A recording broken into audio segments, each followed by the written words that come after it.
All right, you feather merchants. This story here is about when I got out of the Marine Corps.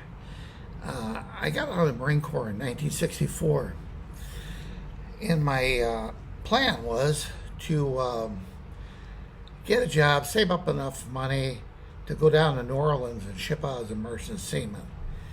And my dad asked me. He had been a World War II Marine vet, and anyway, he was an iron worker. And he asked me, he says, "What do you plan on doing?" And I told him, and he says, "No, don't do that." He said, "I'm going to get you on as an iron worker." Well, I knew what iron workers did, and I had no desire to be up in the air on top of buildings walking iron.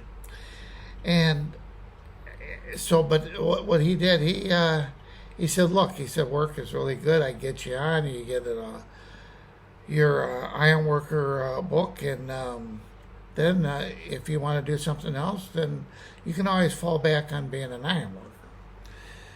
Well, I thought, okay, yeah, I'll give it a try, because I'm sure they're going to hire me as an apprentice. I'm not going to have to go up in the air right away. Well, it was about a month later, after I got out of the Marines, he got me on as an iron worker, and I showed up on a job. And the first thing before we started, the foreman came out to me, and he said, "Are you afraid of heights?" I said, "I ain't afraid of a fucking thing." My knees were shaking. It was like, what? I couldn't even believe it. And so how are you going to say you're afraid of something when you just get out of the Marine Corps? So I'm thinking to myself, oh, this is not good. And he told me, he says, yeah, he said, "You look like a tough kid. I know your dad. We're going to get you on as an iron worker. We're going to pay you top scale. You don't have to worry about being an apprentice. You go to apprentice school and that, but you're going to get iron worker scale." And I'm thinking to myself, I don't want iron worker scale. I want to be someplace else. I don't want to be here, but there's nothing I can do. And I'm praying to God to help me. I didn't want to do this anyway. He takes me up. We're in the steel mill. It was in Inland Steel, East Chicago, Indiana. And this particular building that they were working on was an 80-inch hot strip. So anyway, we get up on top of the building, and the gang was going to work on. They're sheeting the building. They're putting the roofing on, and the sheets, they're like 12 foot 6 inches long, 98 pounds a piece, and they're corrugated. And they don't play around. They want a lot. When a foreman looks up there on that roof, all he wants to see is assholes and elbows, and he wants to see some sheets being laid down. Well, I get up there, and I start doing what he said, and I couldn't help when you're laying the sheets and you look down. I don't know how high the 80-inch was, but it was high enough where if you were to fall, you're not going to live. So I made it through the day, and I went home, and I started having nightmares about falling.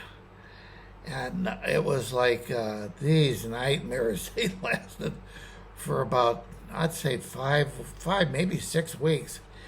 And finally, I started getting a rush on being up there.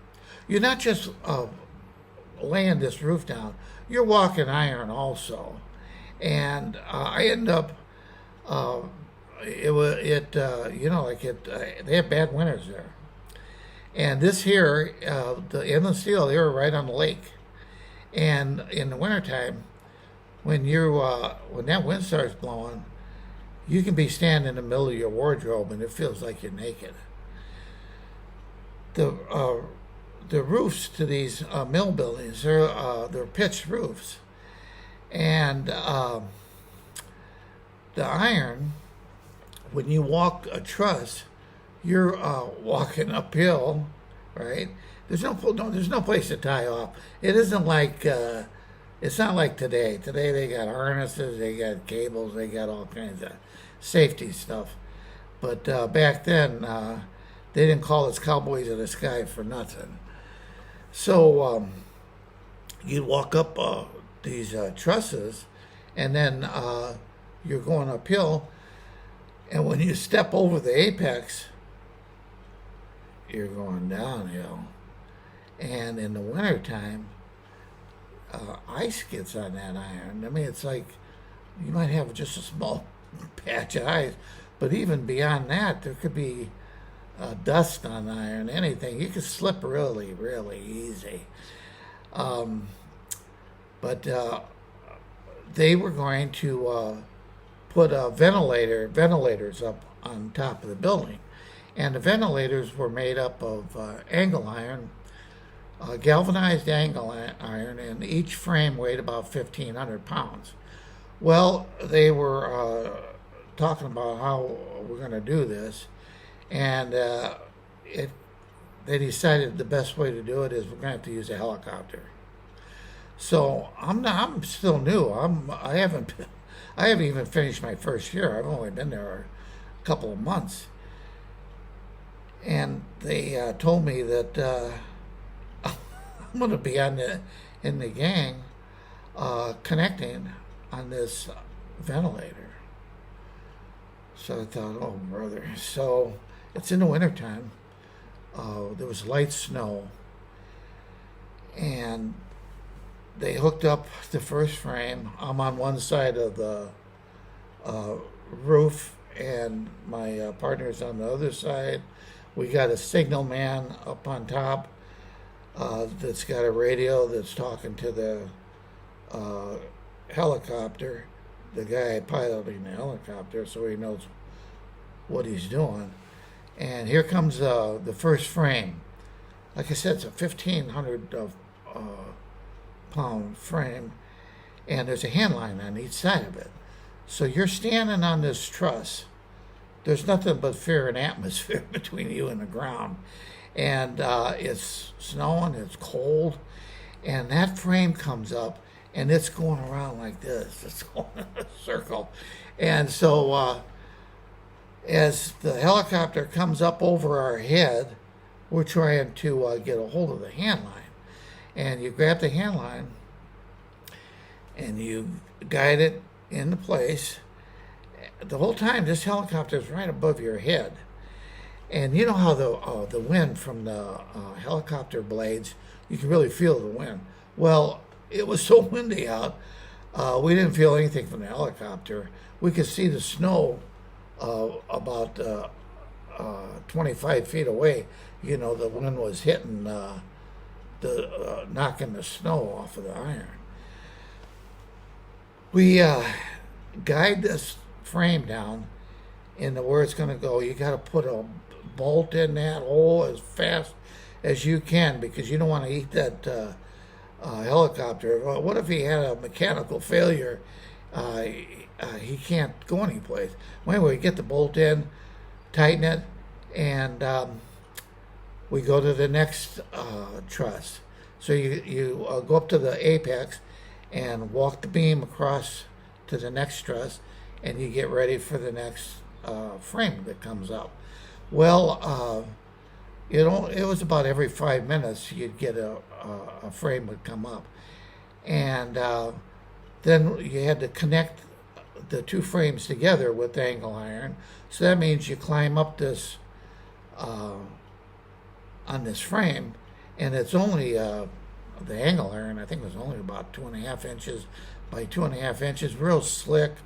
I remember the inside of my legs, they were black and blue from crawling up on top of there to connect one to the next to the next. So that went on, and I think we worked with the helicopter for about, I'd say about probably at least a week. Um, but what a job! I couldn't believe it. And I ended up being an iron worker. I wasn't going to do this forever. That was my plan. But it after a, I worked for about 5 or 6 weeks. I mean, you get an adrenaline rush from this stuff, and it's absolutely addicting. And that job as an iron worker, it paid well, and it gives you a lot of freedom. Um, and which is I'm going to talk about a little later. I ended up spending my winters after I got out of apprentice school. We went through a 3-year apprentice school, and I spent 8 winters in a row down in Mexico, and I spent anywhere from 3 to 5 months every year down in Mexico. And I'm going to explain how I did that. And I was driving a brand new Corvette at the same time. I mean, I was living good. Um, but I ended up being an iron worker for 25 years before I ended up joining the Department of Corrections. And one of the top motivators of joining the department is I was getting older. I was 46 years old when I went in the department, and I wanted a job that was safer, And even working in Pelican Bay with all the stabbings and riots that we had there, in comparison to being a structural iron worker on the outside, that was like working in a cookie factory. So anyway, what I'm going to do is I'm going to sign off, but in one of my later videos, I'll talk about some of the trips I had down into Mexico and how I ended up having to stay in Costa Rica for a week, or maybe it might have been 2 weeks, while we were waiting for a war to stop in El Salvador and Honduras. So I'm going to sign off. All right, you feather merchants. All right, bye.